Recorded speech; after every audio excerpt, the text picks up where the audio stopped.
So, welcome everyone. It is Wednesday, August 14th. I can't believe we're in August, let alone almost halfway through the month.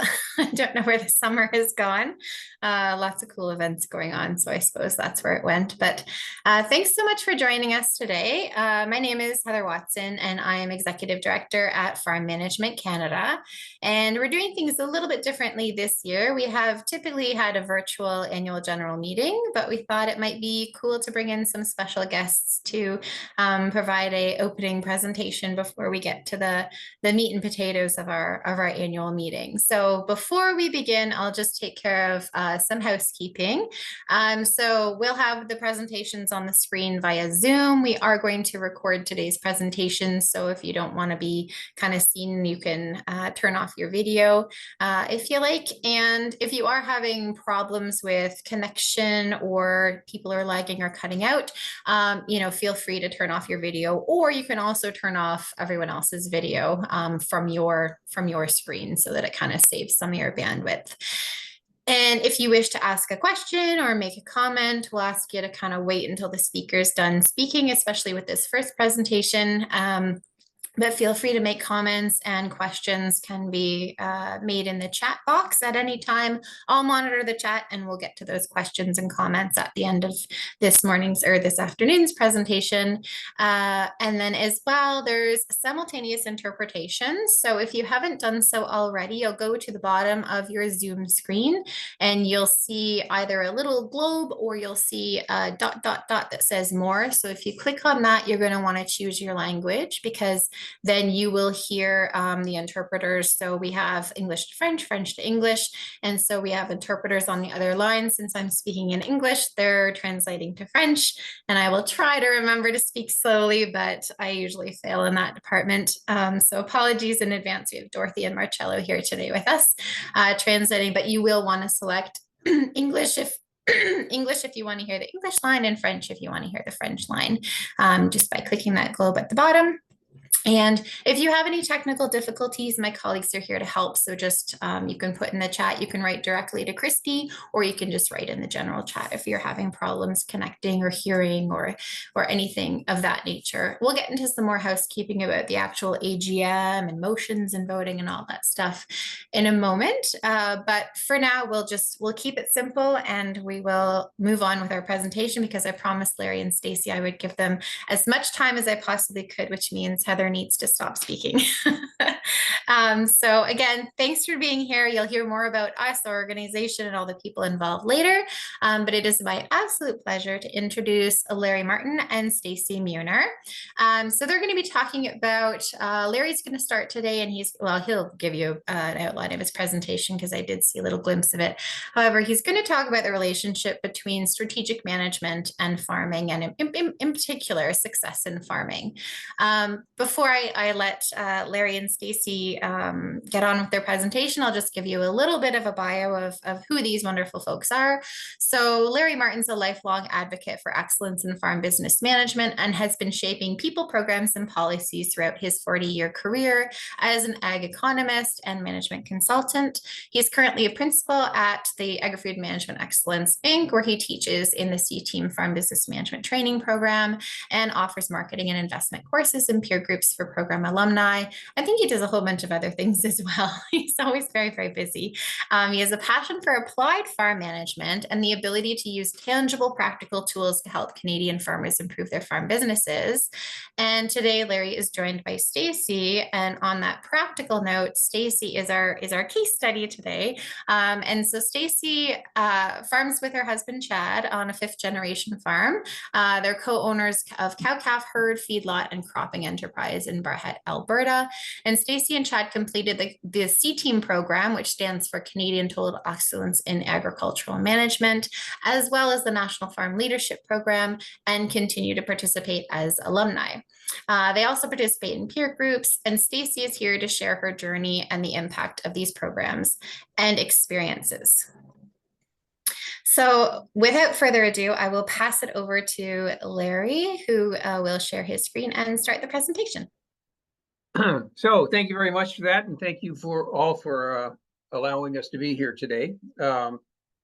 It's my pleasure, and we're going to talk about actually the paper I wrote for Farm Management Canada on the concept of strategic management, its benefits, and the case study, of course, is going to be my young colleague there. Did you like that young thing? So the name of the paper was Strategic Management, the relationship between strategic management and success in farming.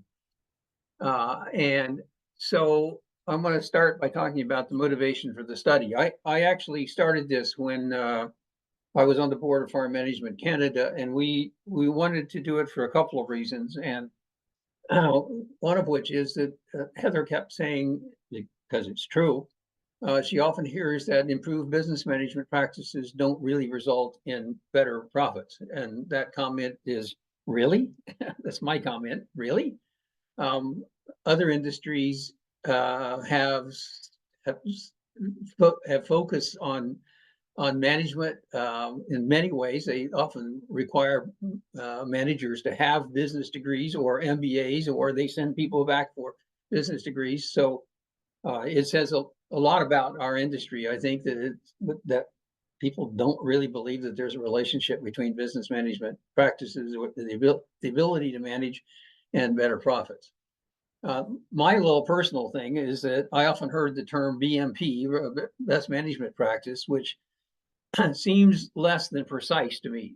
Many practices that, and we'll mention a couple of them along the way here, are only best in certain climate or market situations. And so I think best implies a rigidity of practices that strategic management would say doesn't exist. Whoops, I went too far there, too quickly. So I want to do a quick summary in the presentation today about what we found in the study, and secondly, then have the conversation with Stacy about what has happened with her and Chad and their practices since they took C-Team and the leadership courses and some other things they've done.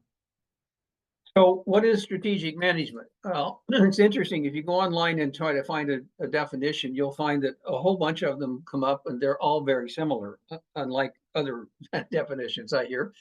And I put the emphasis on this by putting the underlines in. This one actually comes not from an academic institution, but from Indeed, which is a recruiting company.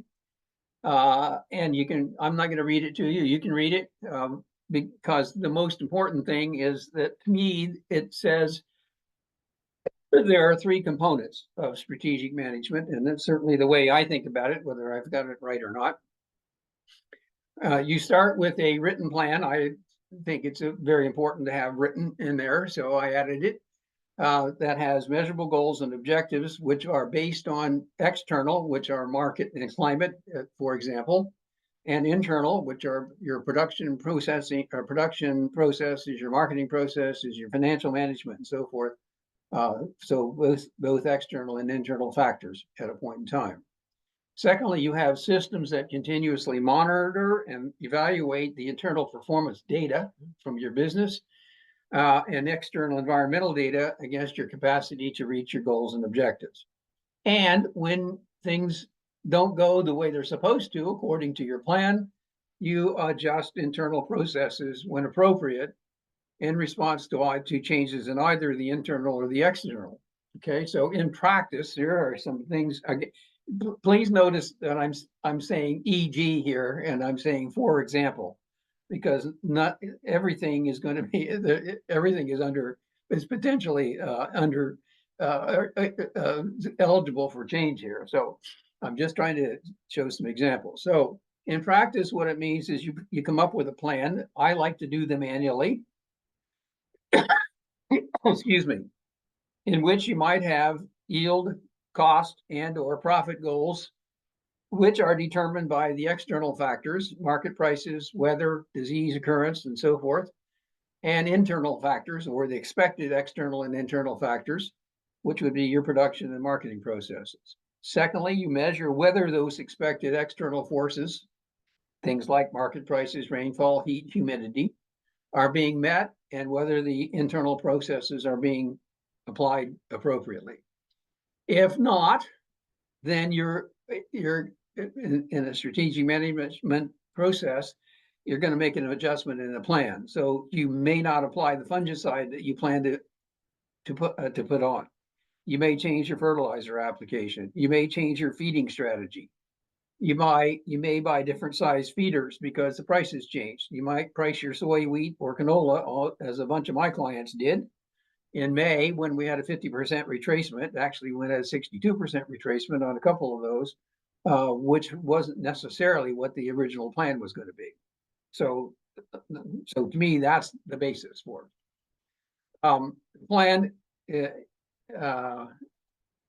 is written. I really think that if you don't have a written plan, you don't have a plan for the most part. Lots of people will say, I got one in my head, and generally that isn't much of a plan as far as I can tell. And it addresses how the business will manage at least the following things: how it will manage people, how it'll manage the production and operations. So you're going to be worried about your yield and cost. How you're going to manage your markets and marketing, how you're going to manage your finances and investments, and how you are going to measure what tools you're going to use and what processes you're going to use in decision making and risk taking.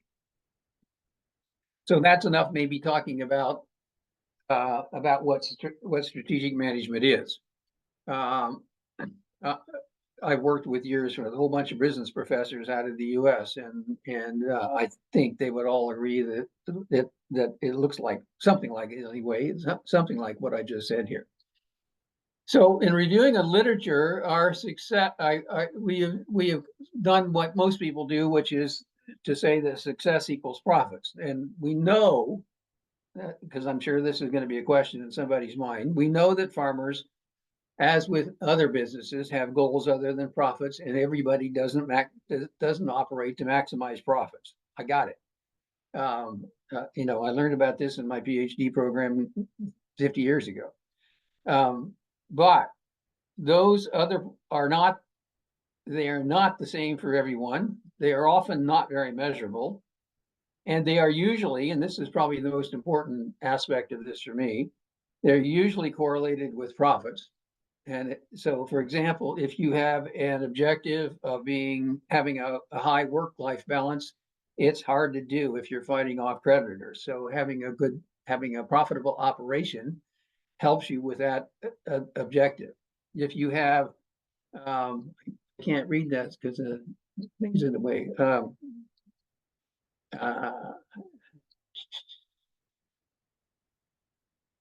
We'll get it here in a minute. If you want to make huge contributions to your local community, that's nice, but it's hard to do if you can't pay your bills. So to me, the profits are often, number one, they're measurable, and number two, they are correlated with a lot of other things that people want to accomplish. Let's see if we can get this back on stream here. I'm gonna do one more thing, and I think I'll make it smaller here so I can read it. There we go. Okay. So the first thing that you learn when you start looking at the literature around this subject is that there's way more variation in profits within any similar group of farms than there is between different groups of farms. And I've seen this for years and years and years. The most recent one I've worked on is the piece that Travis Jansen and I did on accounting data a few years ago, where for example, we had 1,176 grain and oilseed farmers in Manitoba with data from 2016 to 2019. So this is all same time period, same industry, same geographic region. And interestingly, the most profitable 25% averaged before tax profits of $315,600 on $1 million in revenue. The least profitable 25% averaged before tax losses of $160,000. So now I'm sure that some people will say, well, that Manitoba is a big area and it could be because of soil differences. It could be because of weather differences. It could even be because of price differences and so forth. Let's look at the second one. There's a few fewer sources of difference in this one. 992 dairy farms in Ontario over the same time period. Again, the same industry, same geographic region. The most profitable 25% averaged before tax profits of $269,800 on $1 billion in revenue. And the least profitable farms had before tax losses of 149,000. This is typical. We can show you data that goes, $1 million to $2 million revenue hog farms in Ontario. We'll get the same variation, and it just continues to happen all the time. There is huge variation in profits, and I don't think they are random. I think they are. I think they are a function of management to some extent. Yeah, so, and that's kind of what the cynical little comment at the bottom says. It's the same in other databases. For example, and again, I've seen data from Indiana, Illinois, Kansas, Nebraska, and Minnesota, where they have big farm record databases, and they all come out kind of the same way. So using 450 or in their database in Kansas, 453 grain farms had average net profits of $70 per acre from 2005 to 2014. And this is a paper by a guy named Morris and some other folks. But the standard deviation of the data say that 67% or 2/3 of the sample fell into a range of minus $27.30 to $167.30 positive. That's a range, same kind of range that we get in the Canadian data. So why is it? Well, actually, when Morris and his colleagues actually got into this, the most profitable farms consistently were able to achieve above average prices, above average yields. They had lower input costs, and they had lower machinery costs, which are all aspects of management capacity or management ability. The least profitable farms consistently had lower prices, lower yields, higher input costs, and higher machinery costs. Okay. And interestingly enough, the difference between the top and bottom 25% of farms was about $70 an acre, which interestingly enough is about 100% difference in profitability. There's a whole pile of work out of Illinois, and I'll just relate to a couple here. Brad Zwilling analyzed Illinois their farm database between 2010 and 2020. And he separated it out by the more and less profitable farms. The more profitable farms had more profits partly because of higher yields, but interestingly, their revenue was greater than the others by more than just the yields. So they also had good marketing ability. In the US, they probably had to also look at subsidies, but that's another story.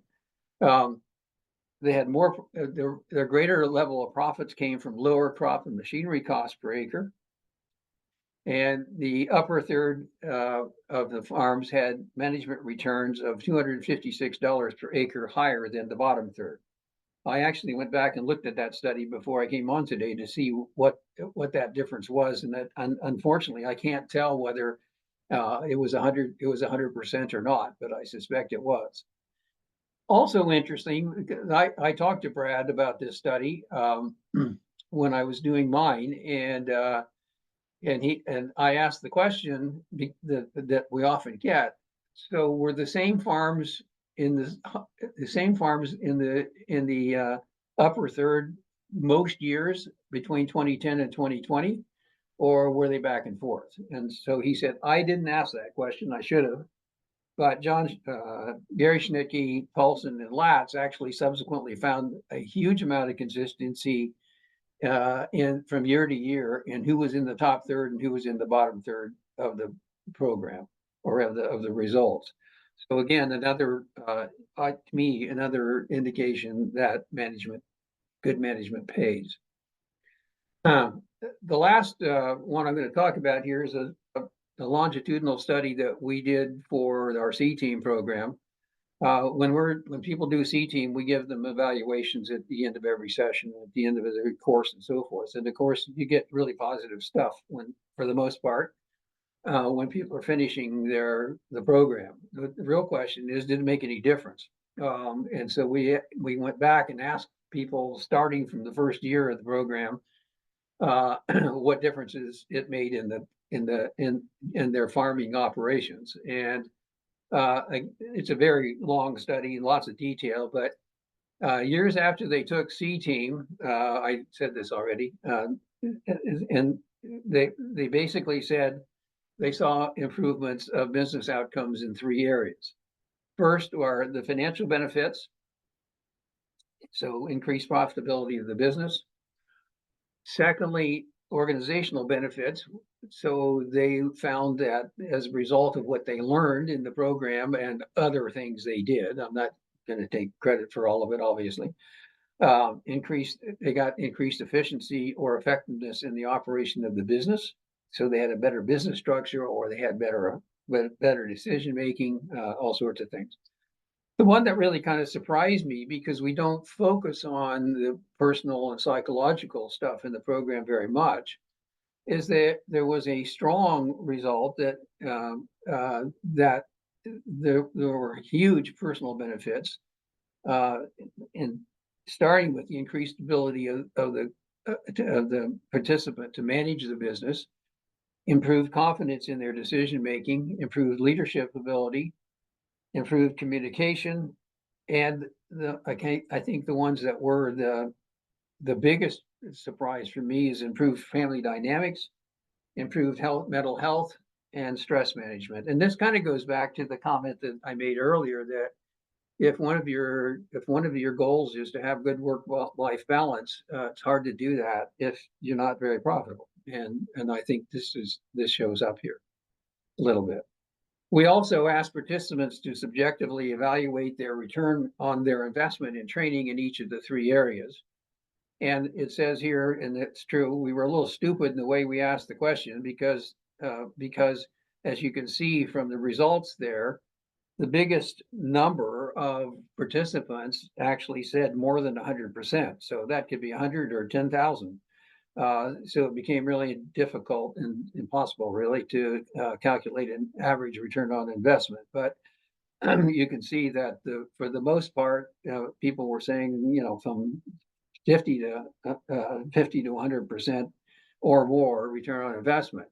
I need to also indicate, because both Heather and Watson and I have had questions about this, how do you measure return on investment? The fact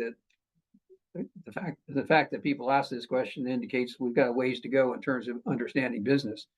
If you make $100 investment and it returns $100, your return on investment is 0. You calculate return on investment as profits over investment.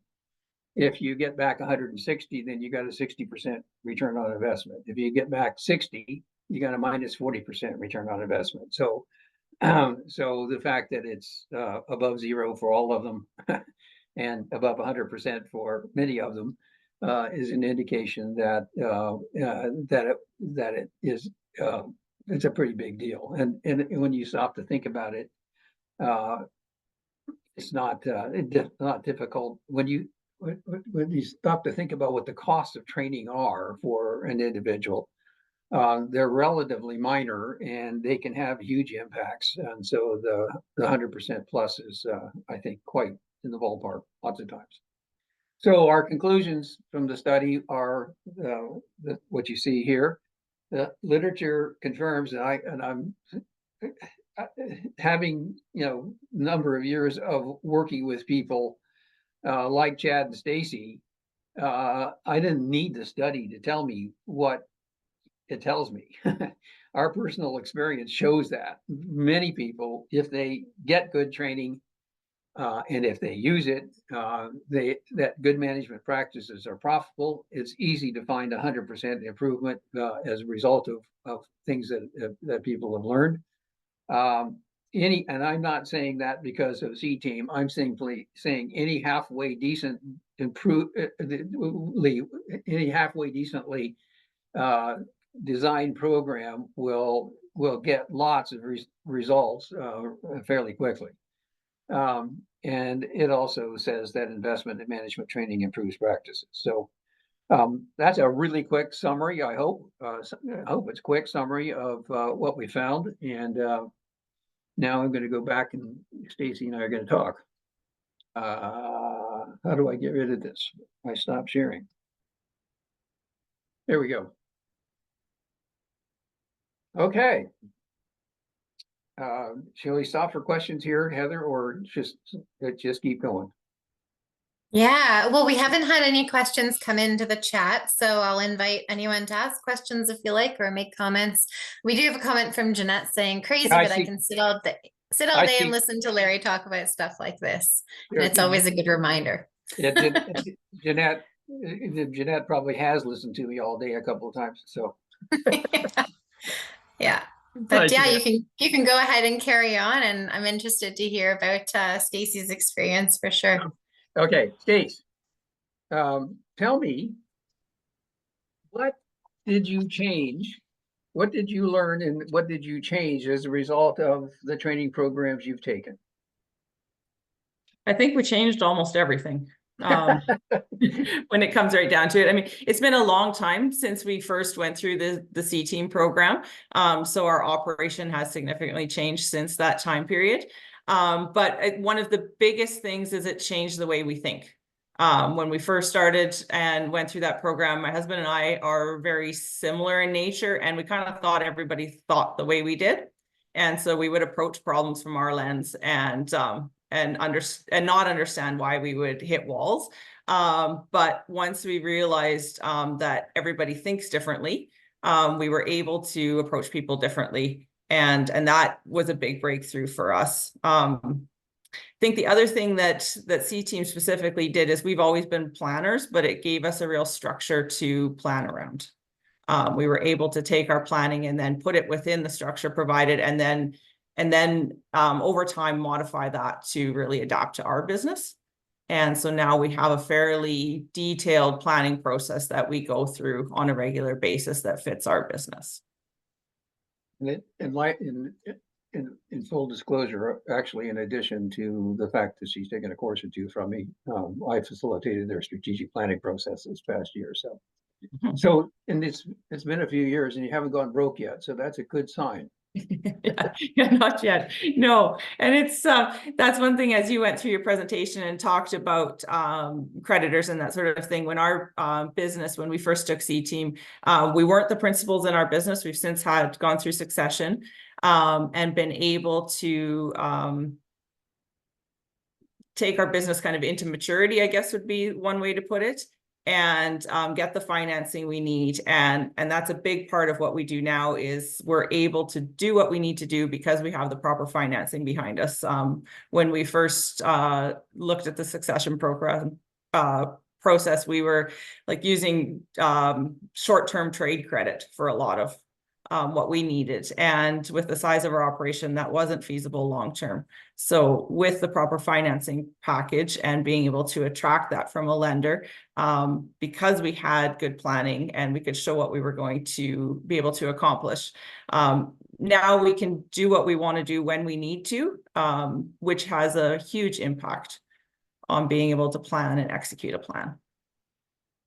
Yeah, I'll come back to that one a little bit later, but talk about growth. How has your operation changed since when did you take C Team, which would be the first connection I've had with you?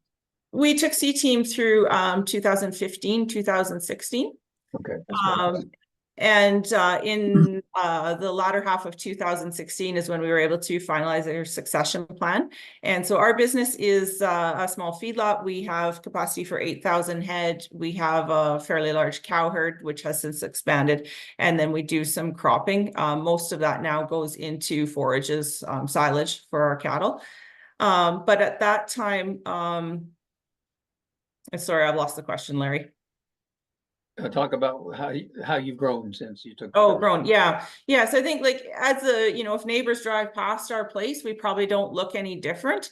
But I just looked at some quick numbers yesterday, and we're at least 500% probably larger asset base than we used to be. We used to be a lot of rented land, which now we own most of it. Our ranch land has increased substantially, and we've also been able to partner with some industry colleagues.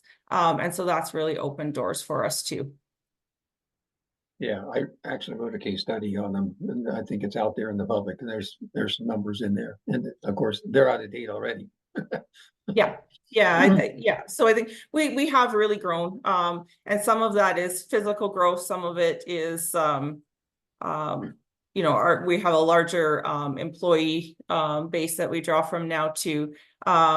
But a lot of it is behind the scenes, actually in the financial side that we've really grown. So can you say a bit more about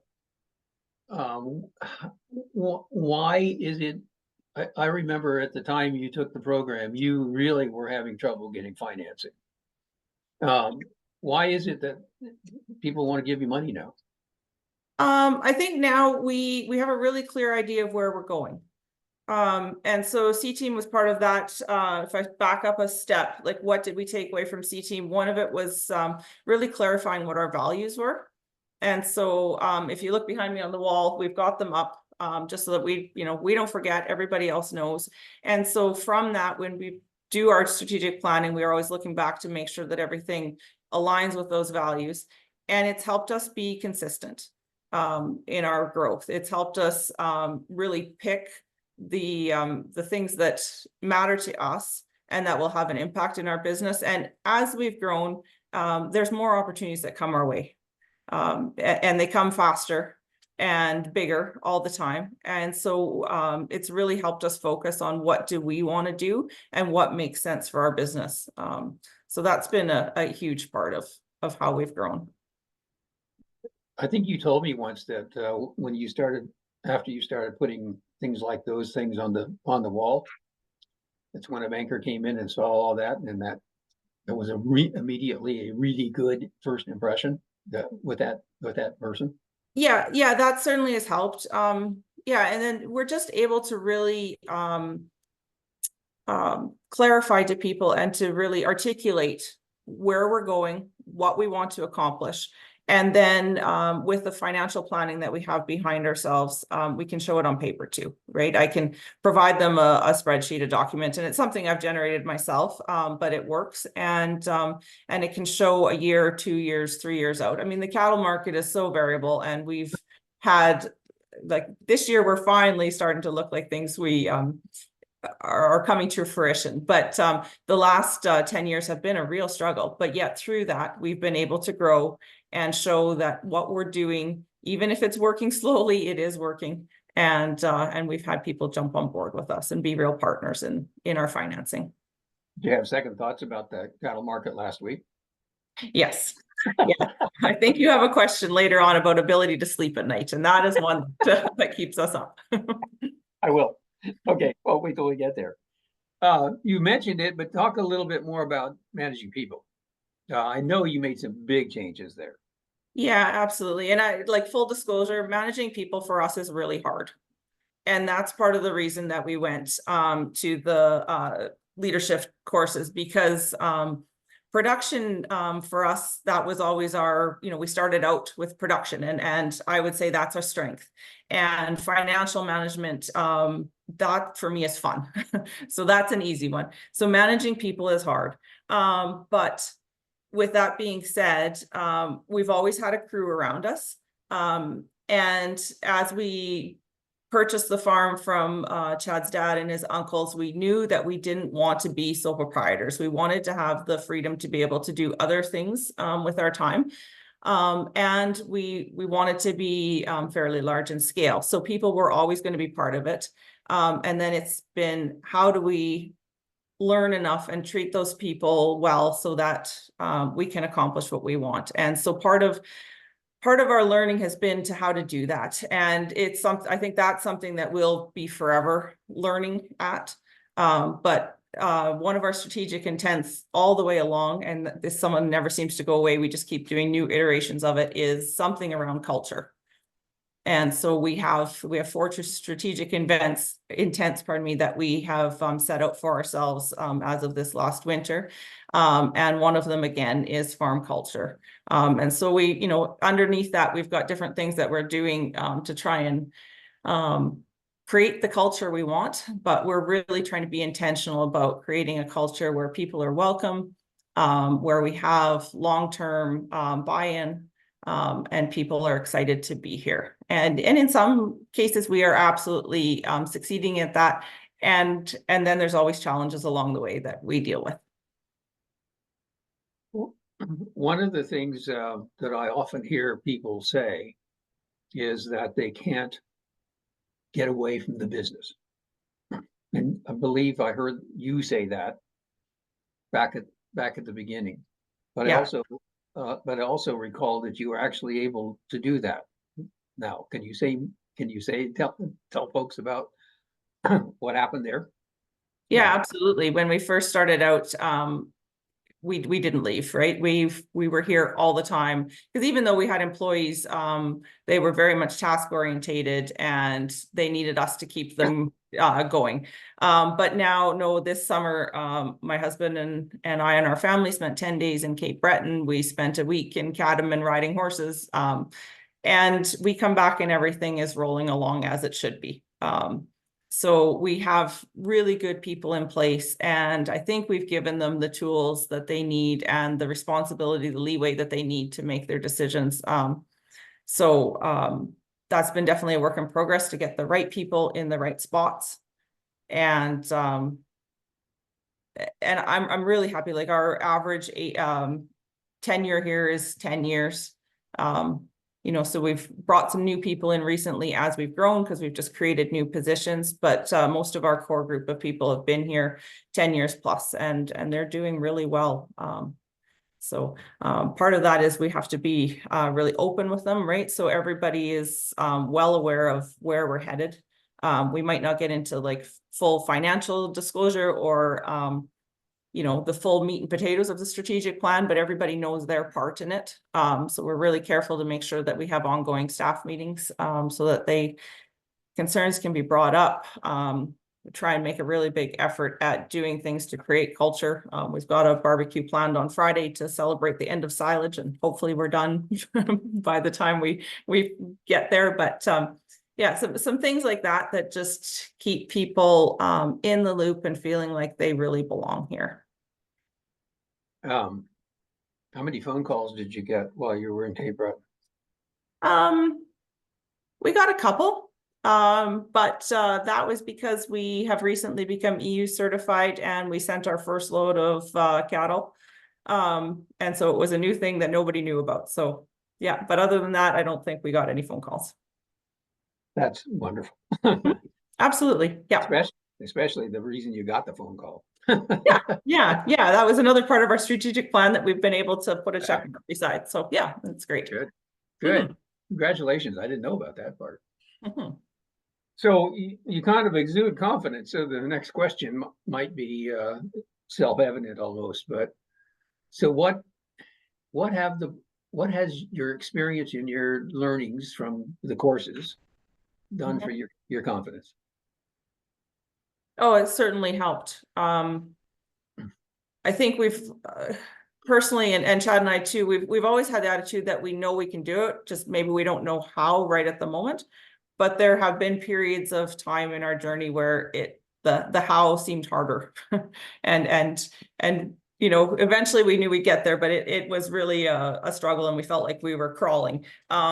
But on a whole now, I think that same thing, like we know we can do it. We might not know how today, but we will figure it out. So it's been huge for our confidence. Mhm. And then we'll come back to the sleeping at night. How is it now compared to you're now 50% bigger, you got a hell of a lot more debt, a Mhm. lot more assets, by the way. Yeah. How is it now compared to what it was like before? I think as far as sleeping at night, I don't generally have problems. The things that keep us awake are weather issues, right? Like we had a wildfire go through our ranch last spring. And Yeah. so that kept me awake, right? The cattle markets, yes, the last couple of weeks have kept Chad awake, absolutely. Even though we're basically 100% hedged, he's still losing sleep over it. And we couldn't really have done anything more, but he was worried about lost opportunity that maybe never was there. But as far as the financial side of things keeping us awake, not really. We probably have more at risk now than we did then. Absolutely more dollars, at risk now, but we have process behind that. So I don't lose sleep on that. It's just a matter of going to work and doing what we need to do. It said people were hard, but I don't lose sleep over people either. We have process that we can follow, and I have the confidence that even in those situations, if we don't get it right today, if I go out and have a conversation with someone and I don't get it right today, which sometimes I don't, I can go and I can have that conversation again tomorrow and we will figure it out. So I think really the biggest things that keep us up are weather and markets, and those are the ones we don't have control over. Yeah. So Derek asked this question on the notes, but it's relevant to what you just said. Do you hedge everything, or you would use a combination of instruments? Yeah, we use a combination of different instruments. We use the cattle price insurance that Alberta has on occasion. We have some of that right now. We use futures and options for the cattle market for currency. At this point, we don't hedge grain. Just because I'm able to buy our barley here locally and haven't found the need. But yeah, we do use hedging a significant amount to mitigate our risk. Yeah, and interest rate swaps too. We do use those significantly too, which helps. Yeah. Okay. Mm-hmm. And I guess my last question, which is not on the list, so this is the one I'm surprising you with. What are the main things you're going to be doing in the future? I guess it depends on how far out you look. The next year to two, we have our strategic intents. We've got 4 that we've set out for ourselves. And so we did that last plan in December. And I found that typically it takes us 2 years to make it through that plan. So I think we're now on our 3rd iteration of really detailed strategic planning. So that's kind of the next 2 years is laid out until something, some opportunity comes our way and we take a quick jog, which we may. And beyond that, if I look further out, our kids are young yet, they're 5 to 12. But I won't be doing my current role forever. Recently, and I guess that's something to mention too, like as we've evolved, we went from very much being on the grounds production orientated to just this past February, I hired someone to do my job. So now I don't even know. He asked me the other day what my title is, and I don't know what it is anymore. I'm project management, or I'm just here. But as we look further out, it's just a matter of reinventing ourselves. Where do we want to go next? What do we want to be next? So. Good. Those are all my questions, Heather. Well, that's wonderful because I have some questions that have come in. Surprise, surprise. All right, so we'll start with Art. This is probably one for Larry. Is the calculation of profitability before or after debt servicing costs? All costs except taxes. Okay. Right, well, that was quick. Next question. And this could be for both of you, whoever wants to take it. Karen asks, can you elaborate about the good management practices? So maybe from Larry's point of view, what have you seen in your experience? And then from Stacy's, kind of what are the tricks of the trade that you've come across in terms of good management practices? Maybe not best management practices. Can I say something first, Stacy? Go back to Art's question. We do the calculation several ways. I think Stuart would do the same thing. We'll look at operating profits, and we'll look at total profits. And so when I answered that really quickly, but in the numbers that I presented, it's net of all costs. Okay, now you can go back and answer the question, Stacy. So the question was, can you elaborate about the good management practices? So what would you consider good management practices? Stacy and Larry, if you have something to say as well, which I'm sure you do, feel free to chime in. Sure. So on my end, I think the management practices that are key is to, we can't forget about production, right? Like those production practices have to be the basis of our business. So those maybe come first. And as long as we have the production, then beyond that, it's really making sure our financial practices are next important, right? If we're not making profit off those production practices. And so for me, one of the biggest ones is just monitoring our cash flow. We do everything on a monthly basis. So we're really monitoring that closely. Our cost of gain is huge in the feedlot. So all our returns and pen closeouts are huge that we're watching really closely. And then once we've kind of got production and financial done, then the next step would be the people and making sure that we're, doing employee reviews, that we're being engaged with our people. And maybe I've missed something, but those would be the big ones for me. Well, I would add that one of the practices that they use is, and I don't think you quite said this, but the fact that they go through the strategic planning process and follow the plan is really important. We spent a day, I guess, at it. They got away that time and came here instead of me going to Alberta. As a matter of fact, that was another time they could get away. The fact that they went through and reviewed their progress on all sorts of things and asked, I think, a lot of the right questions about, what are your strengths and weaknesses in each area. I like to focus, as I think I said on an earlier one there, on business functions. So what are your strengths and weaknesses in HR? What are your strengths and weaknesses in operations? And we addressed those questions, and they had answers to the questions and so forth. I think, and you heard her talking about it, not only do they do the strategic plan, but they follow it and they implement it. And unless something gets in the way or something new opportunity comes along, Stace, which is fine. Yep. So I think that's an really important tool. Yeah, I would reiterate that, because now that we've got that strategic plan, and what I've taken from it is we have our 4 main highlights that we want to do. And then I just have a bunch of bullet points underneath. And so those, they're up on my wall too, just to make sure that as I walk by them every day, I have to see them. They're not tucked away in a binder somewhere or on my computer. And so that keeps it front and center. And so that, there's all elements of production, of financial, of human resources built into that plan. So keeping it in front and center is really important. I love that idea. I'm one of those people, out of sight, out of mind. So I absolutely love the idea of having the management pieces right there, having your main, to-dos right there, and all those kind of key strategic pieces. And I think, Stacy, I heard you also say you make sure you take the time for regular staff meetings. And it sounds like not just staff meetings of production side of things, but in terms of the business side, like what decisions are being made or have to be made, and how. It sounds to me like you've implemented kind of, those regular team meetings that we all dream about. Yep. Awesome. How regular is regular?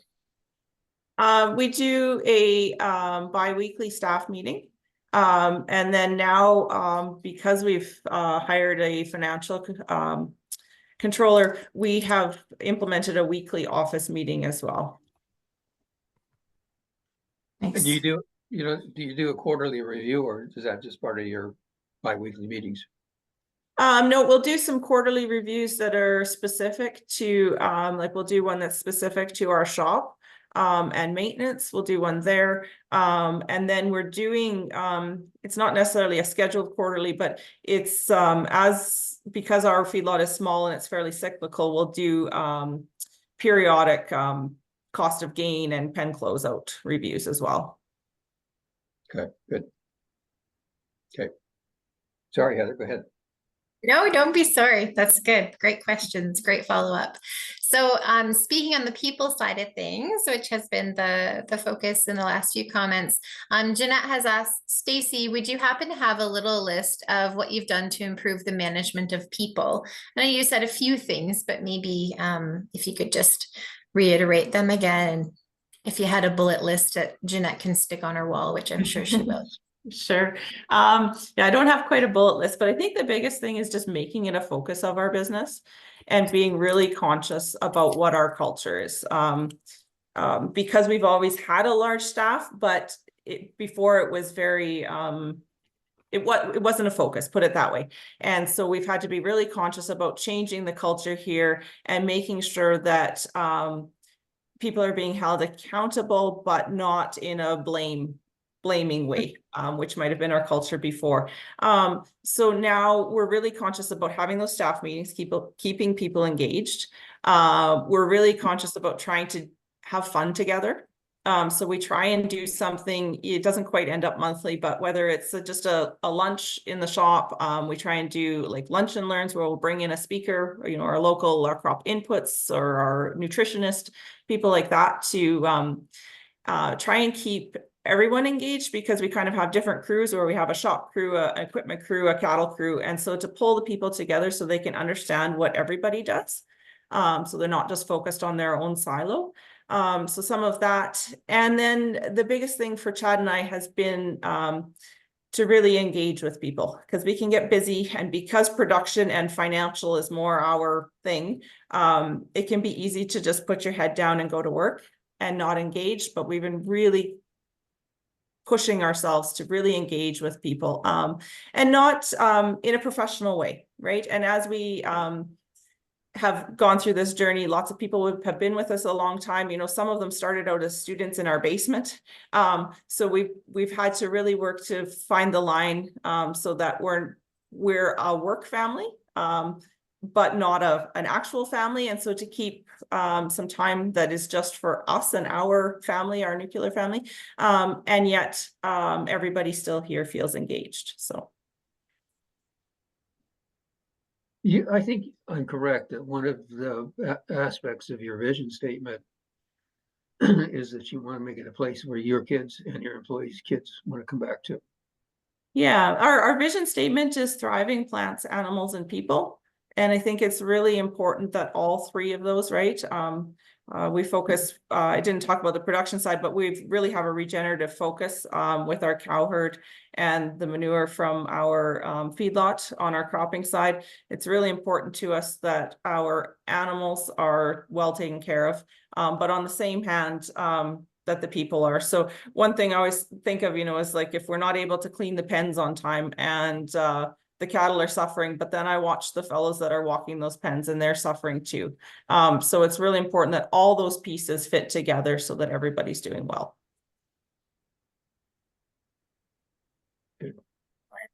And Jeanette says, thank you. George asks, do you have written job descriptions for employees? And my additional question would be, how many employees do you have, Stacy? We're 20 of us now, including Chad and I, full-time staff. We have some seasonal people for silaging time, just driving truck, that sort of thing. Most everyone has a written job description. Some of our laborers still, we don't, but all the key people, yes, they do. Very cool. And George, if you have any follow-up, feel free to share it. I have another question here from Carla asks, what tools do you use for tracking production results and risk management? Is there a specific software or did you create your own? Yeah, on the cropping side, we have used the Farm Credit Ag Expert cropping. It doesn't work real well for us because we silage everything. So then we export to Excel and go from there. On the cattle side, we use Linus 7 as a software for risk management. We have a feeding software that we use, Performance Beef, that helps us with our cost of gains and tracking our feeding. And then as far as the financial side, it's all home built spreadsheets that we use. Great. Based on that answer and others, and I would add one more thing about your management practices, which is measure, measure, measure. Yeah, and if it doesn't exist, create it, right? If the perfect tool isn't out there, it sounds like, you know, your entrepreneurial spirit leaks into everything that you do. And I have a question, and there's no more questions in the chat, so I'm gonna just take the liberty. But you talked about, Stacy, hiring someone in to do your job. So could you describe what was your job kind of before? And you kind of said, I don't really have a job description now, or a job title, but so what was it that you did that you've kind of offloaded, and how has that been going for you? Because I just, as a manager type, I find delegation so hard, as my staff and probably my board would say as well. But just, you know, giving that away or trusting in someone, how has that been like for you? It's been a huge weight off my shoulders. Absolutely huge weight off my shoulders. Yeah. My job description before was everything plus being CFO. If we put it that way. And so a bunch of that financial and inventory management I have let go of. And there is absolutely a scary element in there because now I get reports instead of actually doing it, and I have to ask questions. And, you know, if somebody calls me a vendor or something, which I don't get many calls, but I get a few, and they say, what about this? And I'm like, I don't know, you know, I'll have to find out. Where I knew absolutely everything before. So there is a little scary element to that. But it's also allowed me to go back to my notebook of all the projects that we had that we wanted to do that no one ever had time for, right? And we'd come up with these ideas in our hot tub of, you know, we should do this, we should do that. And it'd be like, yeah, that's really nice, but who's going to do it? And so now I'm doing those. And, you know, within the last 3-4 months, we've already got a whole bunch of those underway. And I was able to work, you know, 3 to 4 days a week this summer while my kids were off instead of 7, which is awesome. Wow. Mm-hmm. Well, and it goes back to the connection between, like Larry started talking about, the connection between these management practices and, you know, profitability, yes, but a whole bunch of other stuff too. And maybe it's not exactly measurable like profitability is, but it's felt, and it's, you know, you know it, right? When you're like, I am with my kids right now, I'm with my family, we're taking a vacation in the middle of summer, and I'm a farmer. Like, what the heck? It is possible. Yeah, there's absolutely that element. There's another element to it where now I can be creative again. Because it's hard to be creative when you're in the trenches and you've got a to-do list that's, you know, you'll never finish. And so that option to sit for 10 minutes and just think about something and be creative, that is going to make our business more profitable, a better place to be, just an all-around better business because I have the time to be able to be creative. And a hot tub too. Everyone should write that down. You know, you're thinking hot tub.